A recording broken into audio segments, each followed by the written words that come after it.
As Luda Masowski and a friend walked home from Marshall High School in Oregon one afternoon in 1962, they gazed up at the sky. For weeks, everyone had been talking about the partial solar eclipse and the teens wanted to witness it.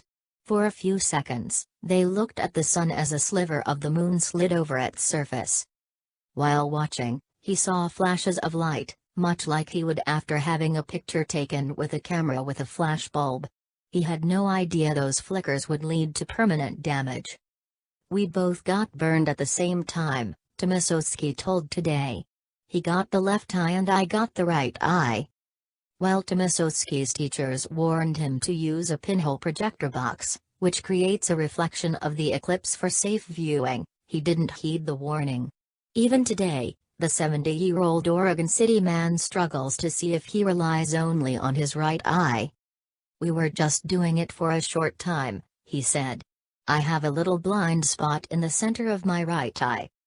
Tomasowski has been sharing his story because he worries people will look directly at the sun on Monday during the Great American Eclipse. "Millions of people out there are going to be looking out at it. How many of them are going to say, 'Something happened to my eyes'?" he said. "That makes me sick." While his vision problem hasn't held him back, Tomasowski wishes he would have known better than to look directly at a partially eclipsed sun.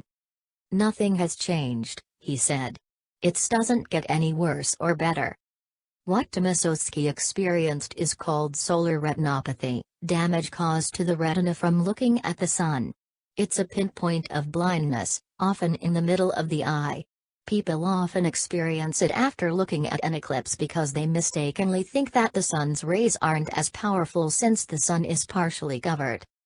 "Anyone who stares at the sun can get this blind spot," said Dr. Russell N. Van Gelder, a professor of ophthalmology at University of Washington School of Medicine and clinical spokesman for the American Academy of Ophthalmology. "When you know that you have a problem is if that blind spot has not gone away the next day. In half of patients with it, the blind spot diminishes. The other half experience the damage their entire lives. That's why ophthalmologists urge people to never look at the sun even while wearing sunglasses." "It is never safe to look directly at the sun," Van Gelder said. "The only way to treat solar retinopathy right now is to prevent it and not stare at the sun during the eclipse. Those in areas experiencing the full eclipse can safely look directly at the sun at precisely one moment.